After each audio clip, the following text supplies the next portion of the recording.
Welcome, ladies and gentlemen, to our PhD seminar series in business management under the theme of navigating the PhD terrain and dealing with the topic of the unwritten rules of the PhD research supervision. And in this case, we shall be handling what we call the Supervisor Caricature. Ladies and gentlemen, I should remind you that this is our 11th workshop under the PhD seminar series in business management. Ladies and gentlemen, if you recall, in our workshop 10, we covered a number of things. And just to remind you what we covered, we started on this important topic of the unwritten rules of PhD research supervision. And during that time, ladies and gentlemen, I gave you the introduction. I took you through the role of the supervisor, and we also handled dealing with your supervisor. I had promised in that workshop that I will be able to cover the supervisor caricature, the strategies for when things go wrong, and of course a simple scheme for effective supervisory meetings. Now that wasn't possible, ladies and gentlemen, in the interest of time, and that's why we had to organize this 11th workshop, ladies and gentlemen. Now, ladies and gentlemen, in this workshop, we are going to specifically handle the supervisor caricature, ladies and gentlemen. Now, let me just start, first of all, by thanking you for attending these workshops. It's not an easy thing for students to leave all the things that that are very valuable and very important and simply come here to attend these workshops. I know there are so many other competing things that you could actually have given attention. Right, but I know there's value in what we are saying, and that's why you are here, and you want to be very good PhD students, and you want to complete and get your PhDs. In other words, you want to turn out to be good independent researchers, capable of underdoing research without any supervision, ladies and gentlemen. Right, so today we deal with the supervisor caricature, and I'll be handling the generally bad supervisor. I'll then also handle the generally tolerable supervisor, and then also deal with the generally good supervisor. As you can see these things on the screen here, and then I'll give you strategies for when things go wrong, and a simple scheme for effective supervision meetings. And I'll also take you through some classic ways to undermine your relationship with the supervisor. The time we have today is limited, ladies and gentlemen, and therefore we must work very, very fast and through. Yeah. Now, when we talk about supervisor caricature, some people usually wonder and ask themselves, what is this thing called a caricature? What is a caricature?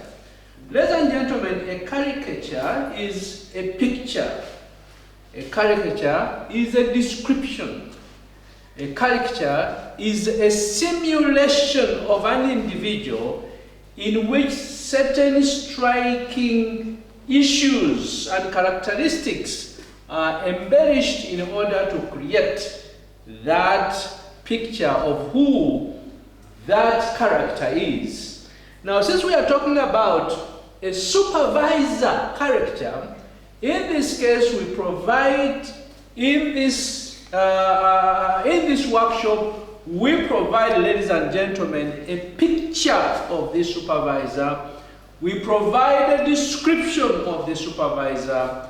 We provide a simulation of this individual by bringing out the striking characteristics which are embellished in order to create a picture of a supervisor, ladies and gentlemen.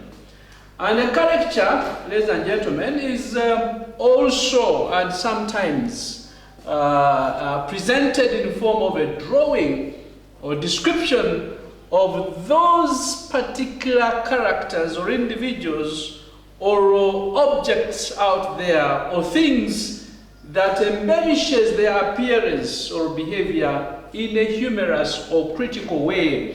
So we are going to look at those characteristics of the supervisors and critique those characteristics so that you understand that supervisor who is probably considered to be very good, that supervisor who is considered to be very bad, and that supervisor that can be tolerated, ladies and gentlemen. Because you can receive any of those three supervisors, and you probably have them, ladies and gentlemen. Now, I want to start by saying that although every supervisor is different, ladies and gentlemen, there are patterns which fall within a frame, and we have categorized some classic types of a supervisor.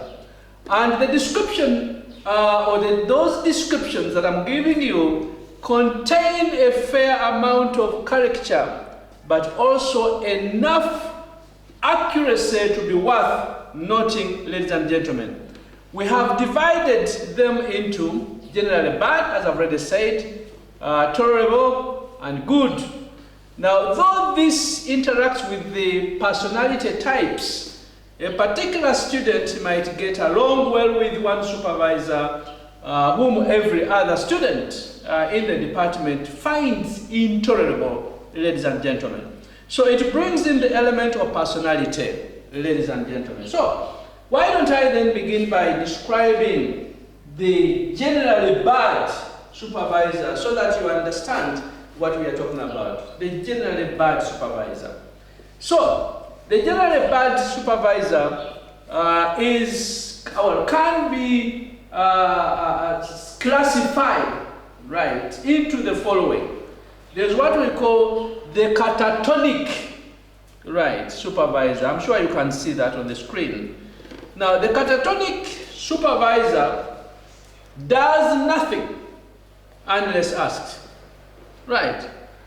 That's why the fellow is catatonic. He does nothing unless he's asked by the student to do something, unless he's asked by the department to do something, unless he's asked by the administration to do something, right? He does nothing apparently without emotion, and the supervision is wholly reactive, right? As they wait for the student to run the meetings, make suggestions, etc., etc. That is the catatonic supervisor, and is a bad supervisor. The second bad supervisor is what we call the sexist or racist or the general bigot supervisor.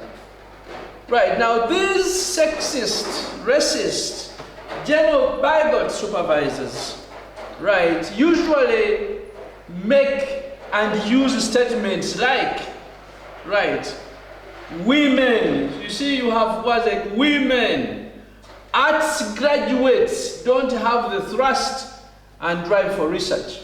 So they use sexist remarks. Women students don't have the thrust and the drive to do research. Or black students don't have that drive to do the work. Or probably these types of individuals are unable to do their PhD successfully. So, and they continue to say, this is hard stuff for the mahogany-like people, that you want to manage this PhD, right? It is the mahogany-like individuals who will be able to complete their PhDs. So those are what you call the sexist, the racist, or the general bigot supervisors. And these are also generally bad supervisors. The third category of bad supervisors is what we call the slave driver. The slave driver. Now, the slave driver makes all the decisions, right? All the decisions. Nobody else makes a decision that is meaningful and makes sense. He treats students like a lackey. So students are actually assistants in that case. And they are treated as assistants, ladies and gentlemen. Right, and this supervisor that we call the slave driver publishes students' results and forgets to include students' name on the authorship list. So they will get the students' work, right, go through it, publishes the work without even including the name of the student on that work. right? And those are what we call the slave driver, ladies and gentlemen. And that is the generally bad category of supervisors, right?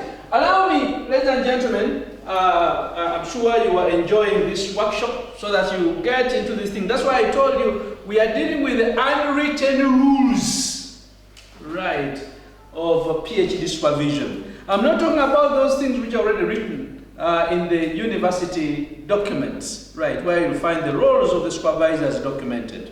Right, they never talk about these things that I'm talking about here. They talk about good practice for the supervisors. So let me now talk about the generally tolerable supervisor. The supervisor you can tolerate, right, before I go to a good one. So the generally tolerable supervisor include the following classifications.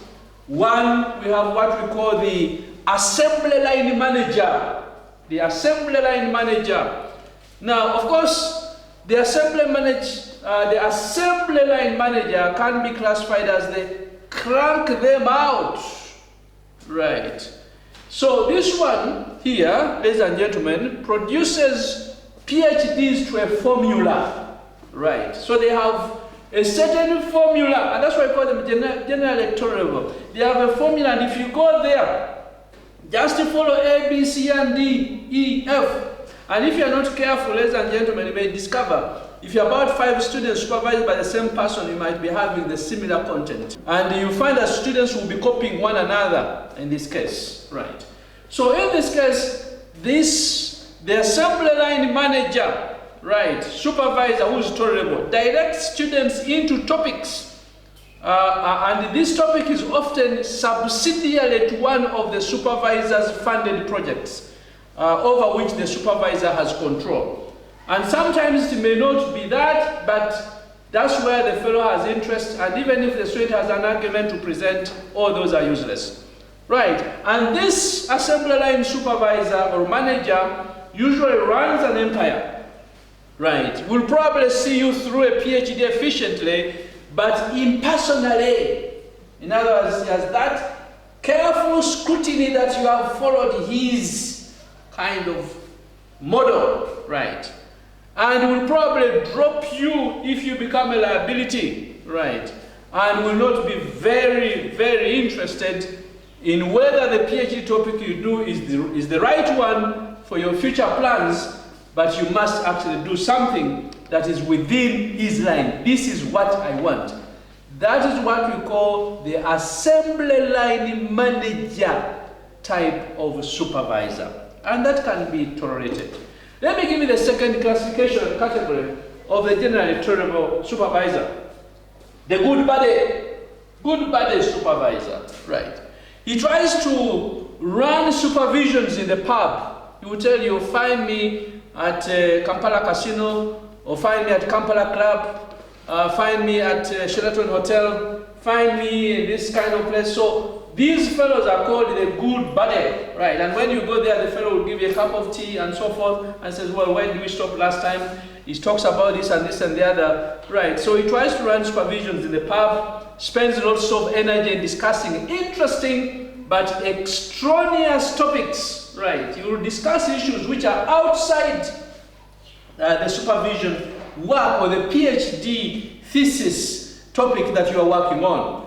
And this one knows all about your personal life, right? And this may sound fun, but such supervisors may not be able to provide the structure that you need, ladies and gentlemen. And of course, at the end of the day, they may make you feel uncomfortable about the degree of their intrusion into your life, ladies and gentlemen. So that's what we call the good buddy type of supervisor, tolerable, but that's what they are, right? And you just have to understand their characteristics, their personality traits, and find a way of managing the entire situation. Then the third type of generally tolerable is what we call the formal traditionalist, right? And the formal traditionalist here is stiff, formal, right, and strictly follows the rules, right? That's what we call the formal traditionalists, right? He follows, right, the formal rules of the game, and he will tell you that is what you are supposed to do. Please follow this. And there's no right opportunity for flexibility, right? And he may be good for teaching you the formally correct way of doing things, right? But on the negative side, ladies and gentlemen, often expects their name on all things, on all papers, regardless of their input. So these are individuals who tell you, right, if you are writing a paper, please put my name on the paper, right? And the fellow will never give you guidance. He's so formal, he never gives you any guidance, right, into your PhD. The input is limited, but he tells you whenever you write, right, that paper, you put my name onto it, ladies and gentlemen. So that is what we call the generally formal, right? And of course, usually does not welcome any discussions outside research in this case, and often has a condescending assumptions about students, ladies and gentlemen. So the fourth category of the generally tolerable supervisor is what we call the absentee supervisor. And the absentee supervisor usually is overcommitted, right? But sometimes actively hiding, right? This supervisor will actively hide, right? And you will not be seeing him most of the time.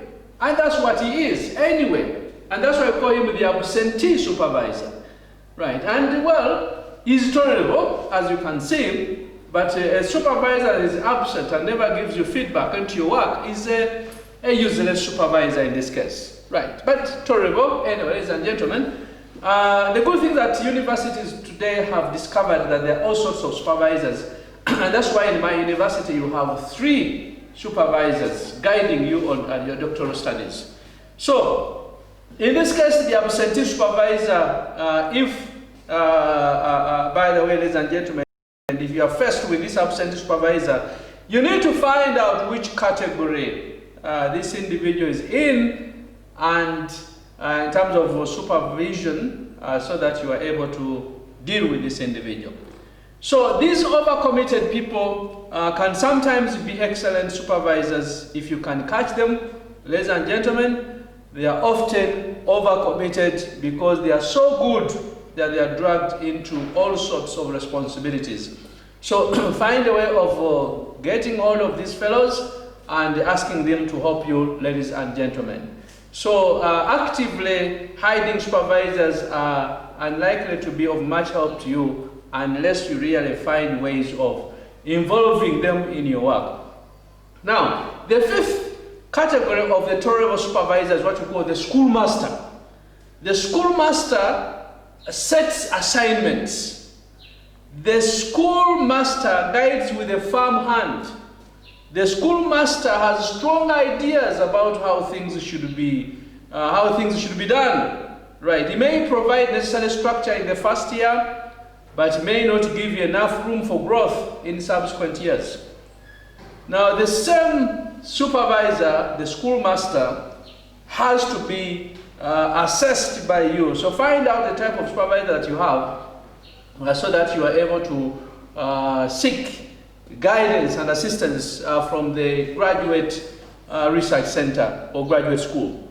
Right. The 6th type of tolerable supervisor is what we call the novice supervisor.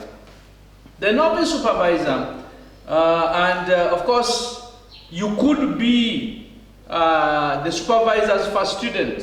He has not been supervising, you are the first one.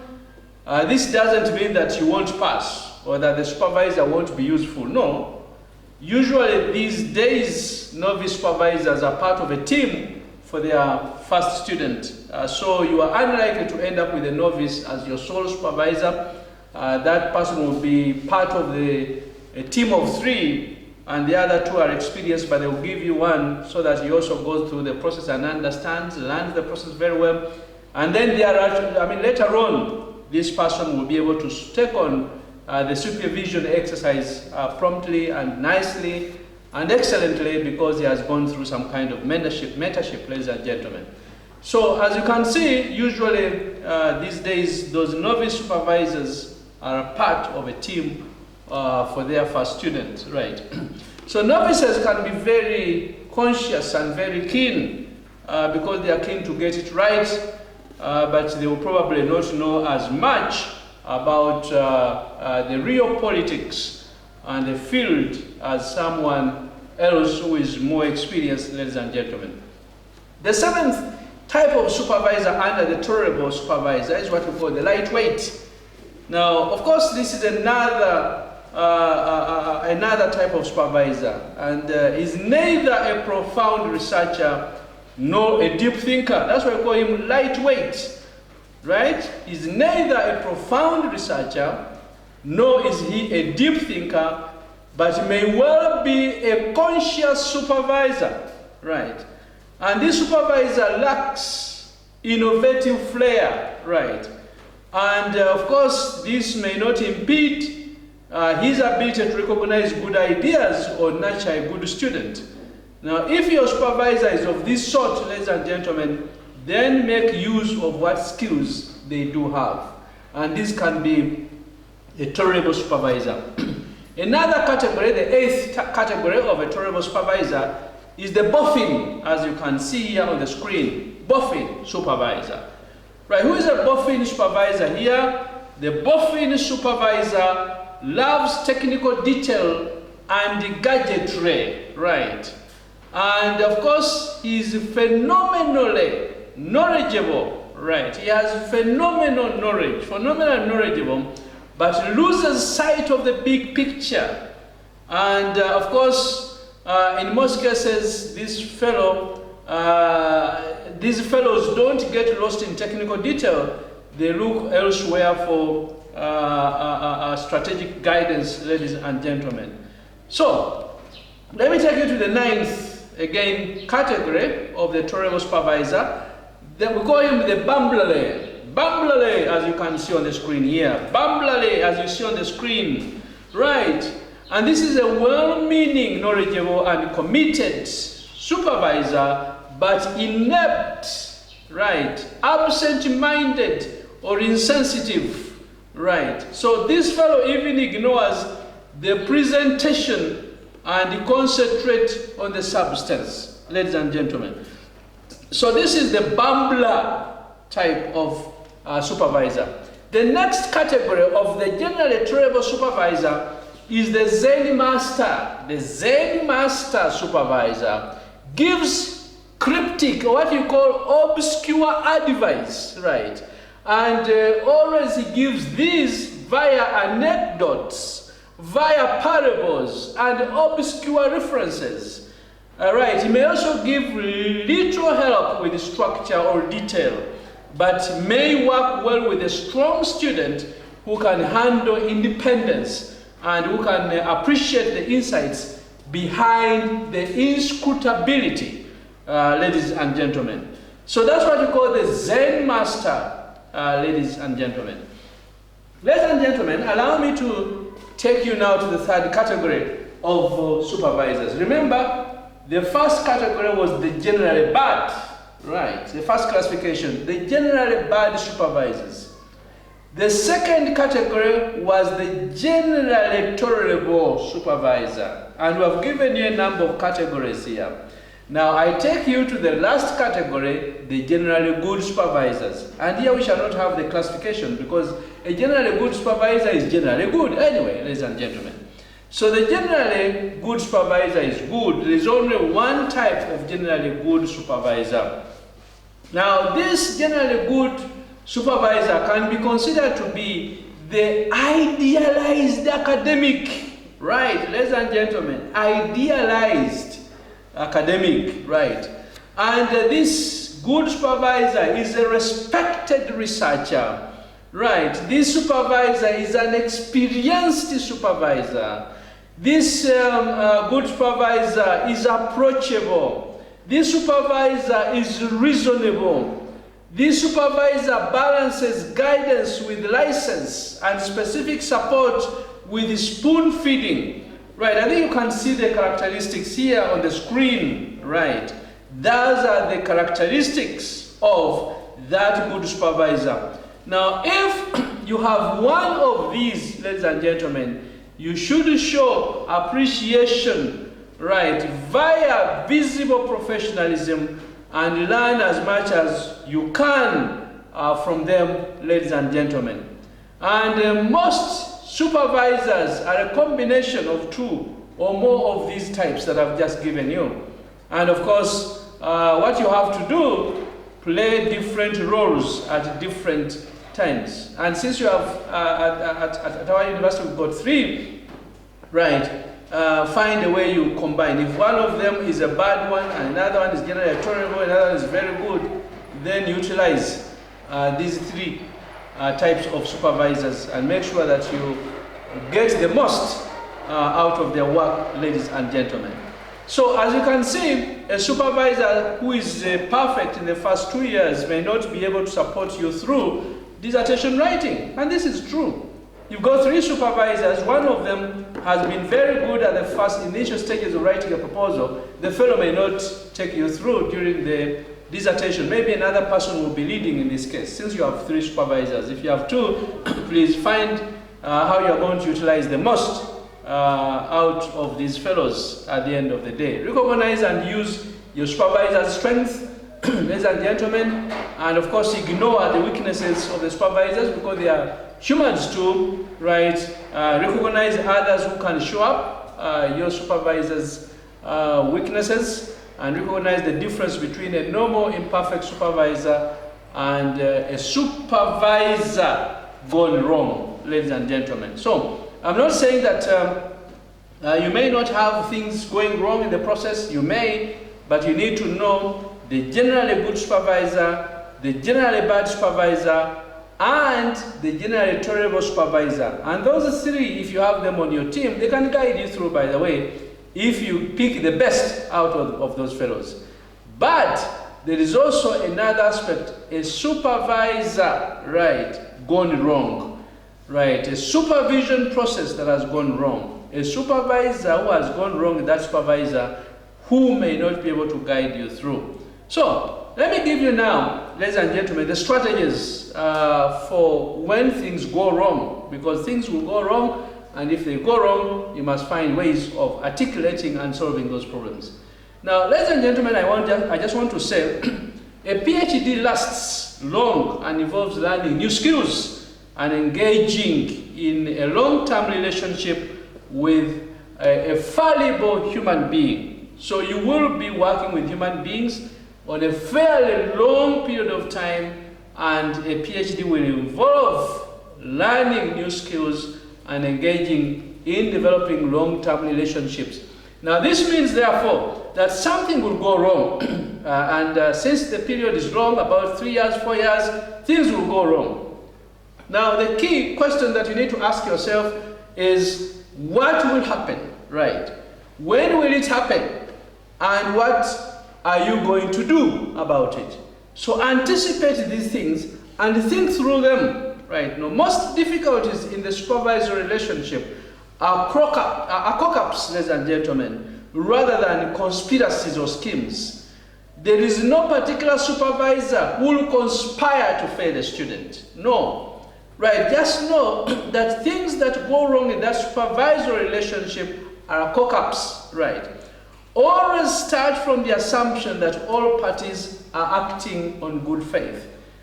As is often the case, prevention is the best cure for you as a student. If you have good work habits, right, I mean networking skills, you network effectively, you keep good records, you let other people know what you are working on, you publish internally and externally, you produce reports, right, you are communicating clearly and promptly, ladies and gentlemen. Once you do that, then many difficulties can be avoided altogether. Now, if you lack that information, you are in trouble. So good habits will also make early diagnosis easier. Good communication can usually sort problems out before they become serious. A classic example of dealing with a supervisor who is never available, ladies and gentlemen, is to make friends with your supervisor's secretary. or administrator, get to know your supervisor's schedule. Make sure that you really work with that secretary to schedule your supervision meetings, right?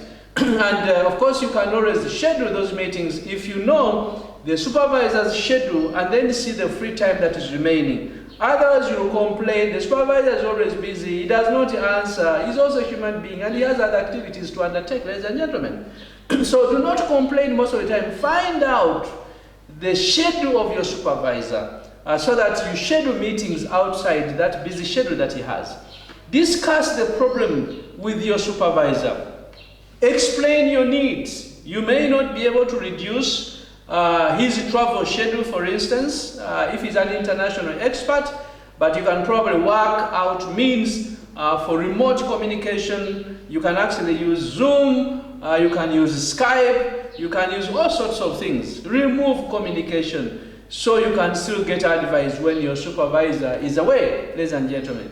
Use your doctoral committees or informal committees to fill in when your supervisor is otherwise occupied, and keep your supervisor informed about developments. Do not keep him out of the picture, because at some stage he may actually be unhappy with what has been going on. If you are convinced that you have the wrong supervisor and you can articulate exactly what quality or problem is irremediably fatal to the supervisory relationship, then you will need to find a new supervisor, ladies and gentlemen.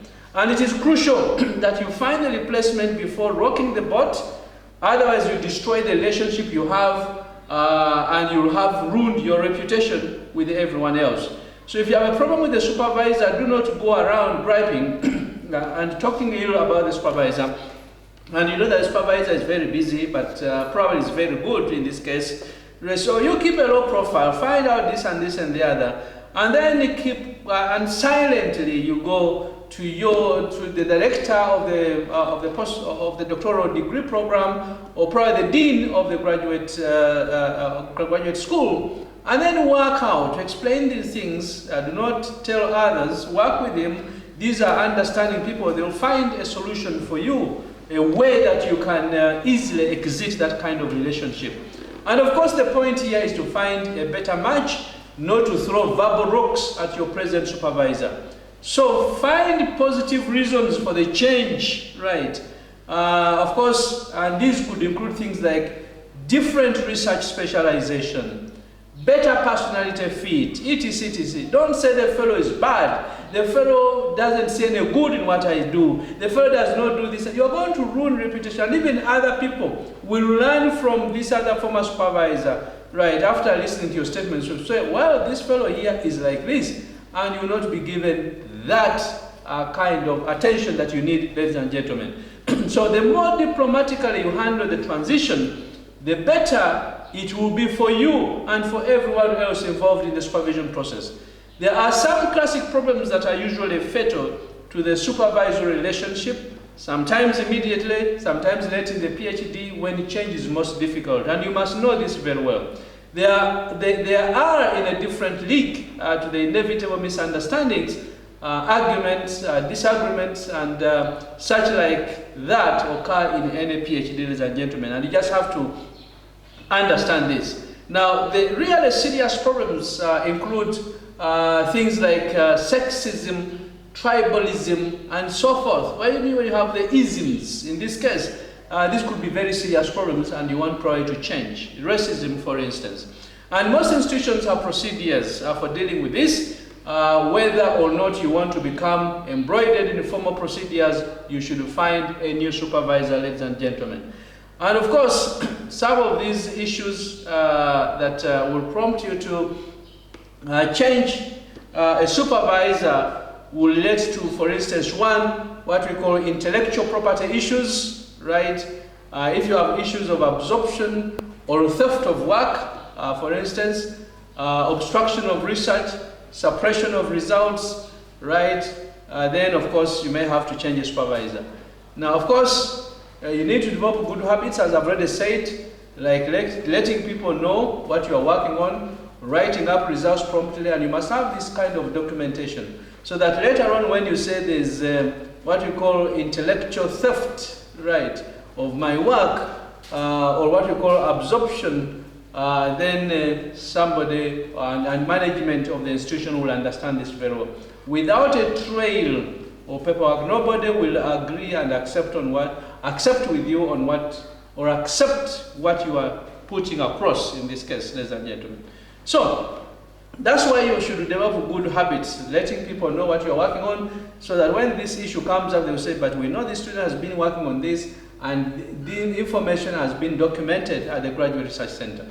The other issue is non-communication, when no matter what you try, you can't get through, right? You've tried and tried and tried and tried and tried, and you can't go through, and then you may have to think about that. But again, you need to be very careful, because if you have worked with the supervisor for 4 years, and this is the 5th year or the 4th year, and the fellow has been available, and he has been present, and has helped you, and all of a sudden in the 5th year you are asking for change, your 4th year, that you are asking for change of supervision, right? Yet he has been guiding you up to almost conclusion. Then you never know, things may actually backfire. So you need to understand this very well. The other one is harassment. If there is sexual harassment or bullying, right, you can still change a supervisor.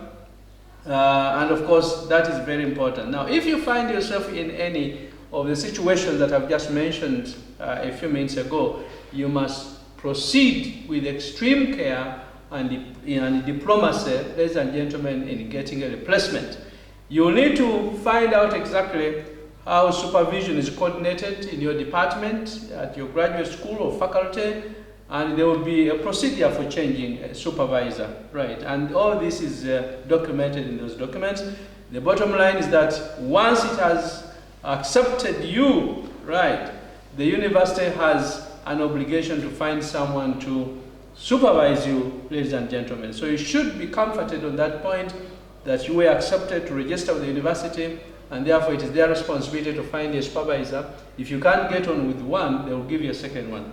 Now, again, you need to be very careful if you are changing to a new supervisor after 3 years. The new supervisor may ask you to go back and start afresh because he does not understand what you've been working on. There may be a bullying and harassment policy which is applicable. Find out from your institution where these things are and at what stage you can actually work on those things, ladies and gentlemen. Now, of course, the other issue that I talked about earlier on is an issue of establishing a trail, right? Establish the paper trail. Write things down, keep all emails, write down the facts with dates and details as dispassionately as you can. If there really is a problem, the facts will speak for themselves. Consult a third party confidentially. The third party will advise you, and there is often designated third parties, ladies and gentlemen, in institutions. And the third party monitor is that person whose job is to review the progress of the supervisory relationship. And of course, you also have a postgraduate tutor who oversees all research student supervision. And of course, you have a professor or director of research, an equal, who will give you an opportunity to change if he really finds merit in the reasons that you are giving. Now, sometimes there is an accessible, wise person in the department, and if you know this person, one professor, someone who has been around for a very long time and understands the ropes of the organization and who is kindly and sympathetic in this case, approach him. He will guide you on what to do. Sometimes it will be easier to speak to someone outside your department, because if you speak to somebody in the same department, you will have a problem because this person may tell another person that this is what the student is saying about you. In any case, choose an academic who is experienced and respected, as well as compassionate, ladies and gentlemen. And speak as calmly and dispassionately as you can. Bring along your documentation, ask for advice and listen, and call in a third party, not necessarily the same one that you consult for advice. It may be appropriate to ask somebody, usually a senior person, to come in and act on your behalf. And this person can sit in your supervision once in a while in order to see what is going on. He can intervene with your supervisor or can help you through the procedures, ladies and gentlemen. Choose your third party carefully and listen to the advice this person will give you, because he's the person who is going to assist you. And that is really if things have gone wrong. It's usually better not to get into this situation in the first place. But if you have already reached this stage, then of course you need to be very, very careful so that you really find ways of getting out of this. So ladies and gentlemen, what I'm going to do now is to give you a simple scheme for effective supervision meetings. And I'll just show you on the screen here those guidelines there, right? Provide, so I can only say, ladies and gentlemen, provide a discussion document. If you want to have effective supervision meetings, provide a discussion document, right? And of course, in this discussion document, send something to your supervisors a week before the meeting, and this actually can be of help, right? And this is probably one of the most useful things that you would have done, because you provide a progress report or a study plan, or a critique of the literature that you've been working on, or maybe the annotated bibliography, data or draft for a conference paper, whatever represents what you're working on. So make sure that you take a discussion document and give it to the supervisor some days before the meeting. If you do that, then you'll have an effective supervision meeting. Then you can also have something concrete to discuss always, right? And this will help quite often. Preparing something can be a good way to focus your thinking. Then bring copies of the discussion document to the meeting. Don't leave them out. Provide key publications if you have any. Send copies or papers you consider to be seminal to your supervisors in advance of the meeting, particularly if you wish to discuss them. Make sure the full citation is marked on the copy. Ladies and gentlemen, providing papers is a courtesy you can do to your supervisor, and having them on hand can facilitate discussion in this case. Show up on time, right? So if you arrange to meet at 10, please be there at 10. If you are late, bring what we may call sin offerings. These are very common in some regions, right? So you, of course, excuses are there, but in other words, you should be able to apologize honestly and sincerely. Write down your objectives, know what you want to get out of the meeting. If you don't have objectives, in trouble. Give yourself a prioritized checklist. It helps to have something that you're going to check the agenda with your supervisors, ladies and gentlemen. Find out what your supervisors want to get out of the meeting, because they also have an agenda. Agree on agenda, behave well, listen and consider before you speak. Do not rush interrupting your supervisor, not wanting to hear what the supervisor is saying. Be prepared to give a candid account of your progress. Ask the obvious questions. They may seem stupid in this case, but they rarely are stupid questions. But make sure that you really ask anything that is on your heart relating to your PhD progress. And it's horribly easy to overlook the obvious. Focus on ideas, not emotions. Do not bring your emotions in these meetings. Focus on the ideas that you pick from these meetings. Trust your supervisor and don't take things personally. Make counter proposals if you don't like what your supervisors are asking. This can help expose discrepancies in your thinking, and of course to help the supervisor understand what you think and is likely to even expose, not actually expose, but diffuse some of the misunderstandings that you might be having, and it will give guidance. Take notes during the meeting. Book the next meeting, ladies and gentlemen. Set a date for the next meeting. Set a preliminary agenda, ladies and gentlemen. And after the meeting, email the action item summary immediately after the meeting. Write a list of agreed action items with deadlines if possible. Email it to all concerned and asking for confirmation of what you have summarized. Include the date of the next meeting, ladies and gentlemen. Right. So ladies and gentlemen, as we move towards the end, I want you to join me in this case as I take you through what I call some classic ways to undermine your relationship with the supervisor. So sometimes students undermine their relationship with the supervisors. And let me give you these classic ways, and I'm going to show them on the screen here so that you understand these classic ways of undermining your relationship with the supervisors. I'm sure you can see them on the screen. And the first point is hiding, right? Hiding.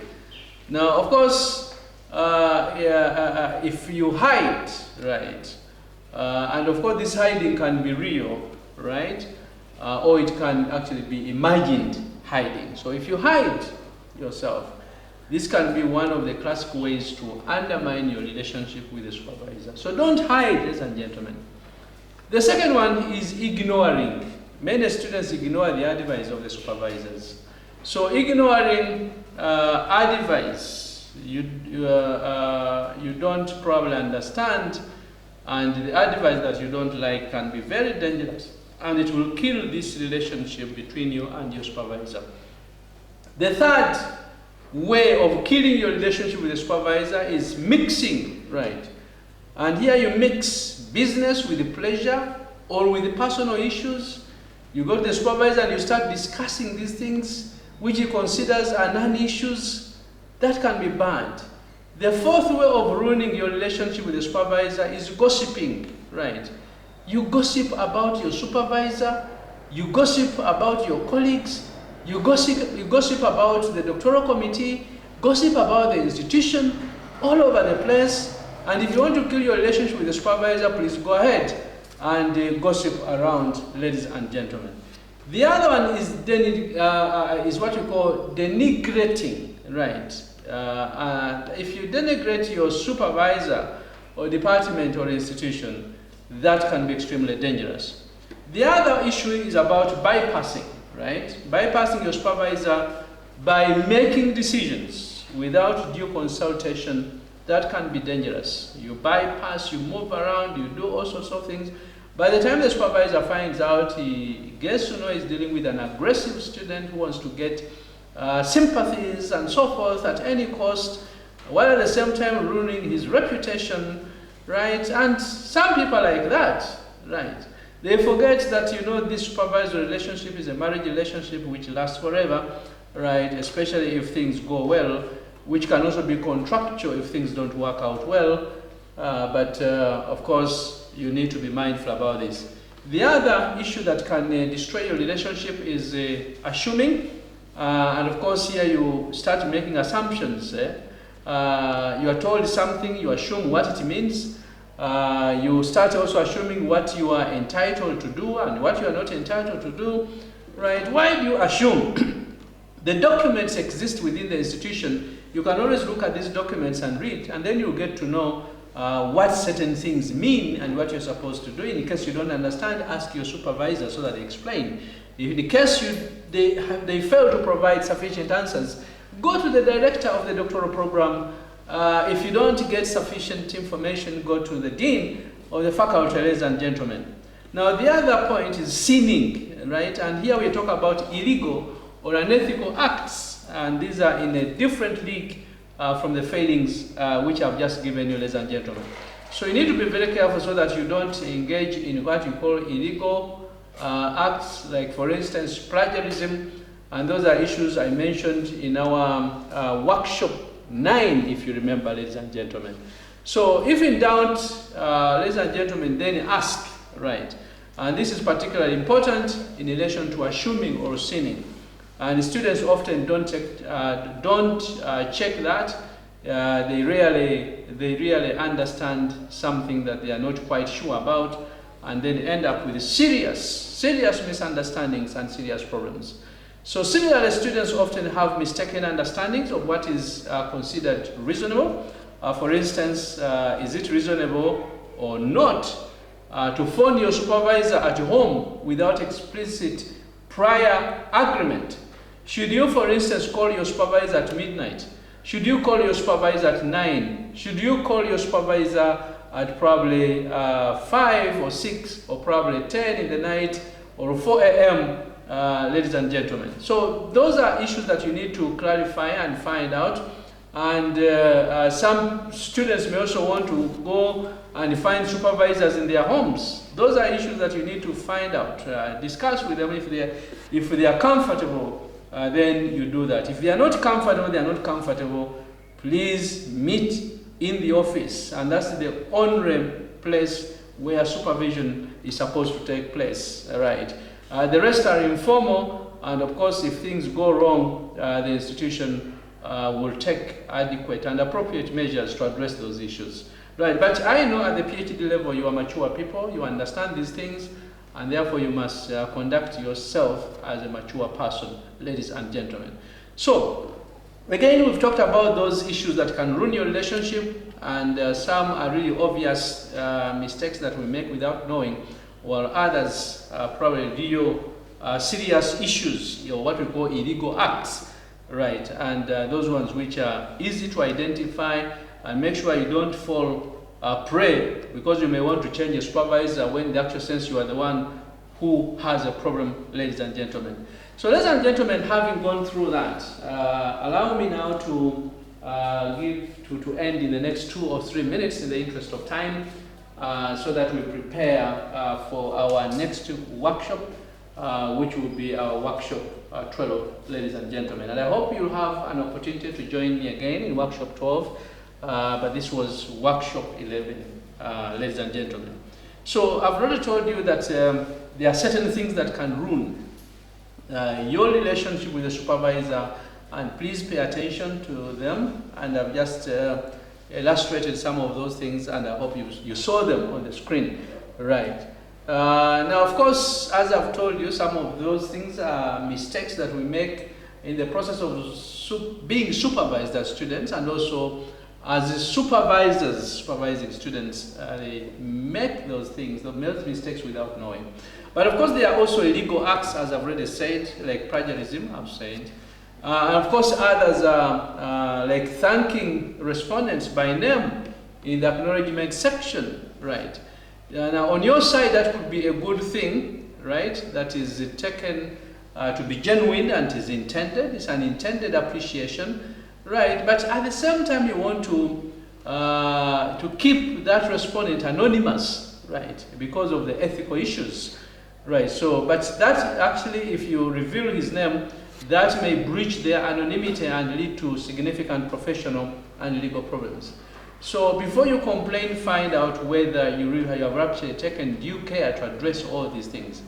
And of course, in this case, commercial sensitivity is another problematic area, as is publication of draft material, ladies and gentlemen. And if you are in doubt, always ask, ladies and gentlemen. And if you ask, then things will be worked on, and you are likely to proceed very well with your PhD and complete.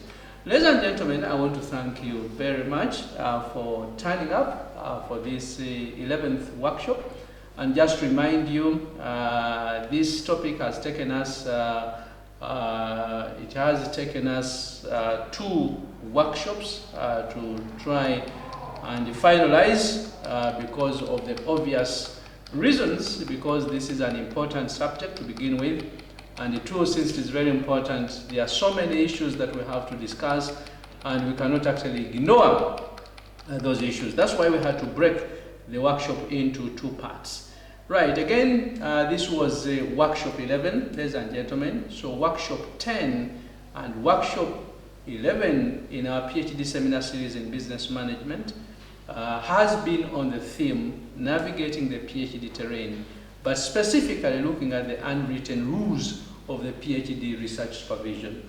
Workshop 10 specifically dealt with the introduction, the role of the supervisor, and dealing with your supervisor. Workshop 11, ladies and gentlemen, has concentrated on what we call the supervisor caricature, and within that we attempted to give you a definition of what a caricature is. We have gone through the generally bad supervisor, the generally tolerable supervisor, the generally good supervisor. Next, we have looked at the strategies that you can actually employ when things go wrong in the supervision process. And then next, we have looked at a simple scheme for effective supervision meetings. And lastly, we have dealt with some classic ways to undermine your relationship with the supervisors. Thank you very much for attending lecture 10 and lecture 11, but more specifically lecture 11 that we are concluding right now. I only want to thank you for attending and wish you a nice time. I can say stay well and enjoy yourself and have a nice day. Bye.